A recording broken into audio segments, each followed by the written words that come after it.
This classic Catskill dry is Les Shannon's Lemon Cahill. It's tied here by author, fly tyer, and blogger Matt Grobert. For a hook, Matt's kicking it old school with a Mustad 94840 in a size 12. For thread, he's made the bold choice of going with a tan 6.0 Danville as opposed to his usual olive. Matt starts his thread on the hook shank, leaving a hook eye length space behind the eye. After taking several wraps rearward, with one sharp tug, he breaks the tag end of the thread off close. Rather than traditional wood duck for the wing, Les was pretty insistent on using Mallard flank because of its lighter color. Strip the short fuzzy fibers free from the stem.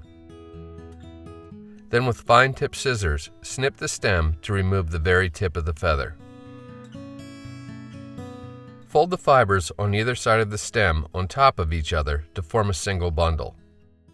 Place the bundle on top of the hook shank and measure it to form a wing a hook shank in length. With a pinch wrap, secure the bundle to the top of the hook shank and take wraps to bind it down really well. You can then snip the butts off at a shallow angle. Pull the fibers back and start taking wraps to build a thread dam to hold them upright. Divide the bundle into 2 equal halves on either side of the hook.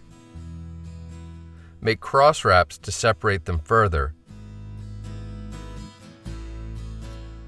And finally, figure 8 wraps to separate and define them even more. Then relocate your thread to behind the wings and take wraps rearward to about the hook point. Feathers from a golden straw whiting neck will be used to form both the tail and the hackle of the fly. For the tail, Matt selects one of the stiffer, longer fibered feathers from the outside edge of the neck. After stripping off some of the webbier fibers, strip a ½ inch or so free from the stem, keeping them aligned as best you can. If they do get out of alignment, you can always gently realign them, as Matt's doing here. With all the tips even, measure the bundle to form a tail, also about a hook shank in length. Tie in the fibers on top of the hook and take securing wraps back to the bend. You can then advance your thread forward in preparation for dubbing the body of the fly. Les was well known for his custom dubbing blends, and this pattern calls for an 80-20 mix of yellow to white rabbit fur. Form a thin, tapered dubbing noodle on your tying thread, and as Les himself used to say, less is more. Take wraps so the dubbing noodle starts right at the base of the tail, and then continue taking wraps to form a nice, evenly tapered body for the fly. Stop, leaving some space behind the wing. For the hackle, select an appropriately sized feather from the cape. It's always a good idea to check the length of the barbules on a hackle gauge. As you can see, these land right in the middle of the size 12 range.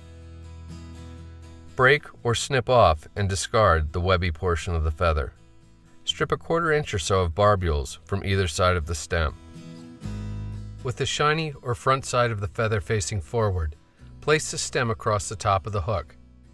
Take a thread wrap from front to back, followed by one from back to front to orient the feather at a 90-degree angle.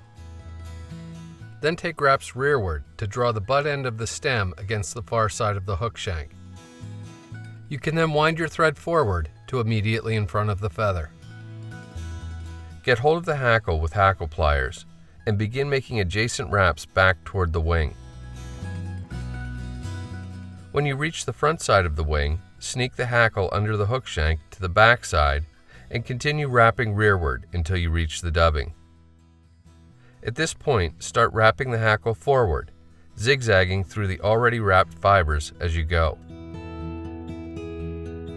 Once again, you're going to have to jump from one side of the wing to the other. The whole idea is to trap as few fibers as possible while you wrap. When you reach bare hook, lift the hackle tip to vertical and take 3 or 4 good firm wraps of tying thread to secure it.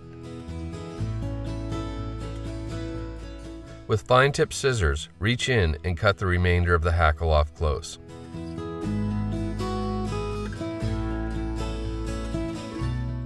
You can then finish the fly with a 4 or 5 turn whip finish and snip or cut your tying thread free. Les came up with this elegant imitation several decades ago, but it still fishes exceptionally well even today.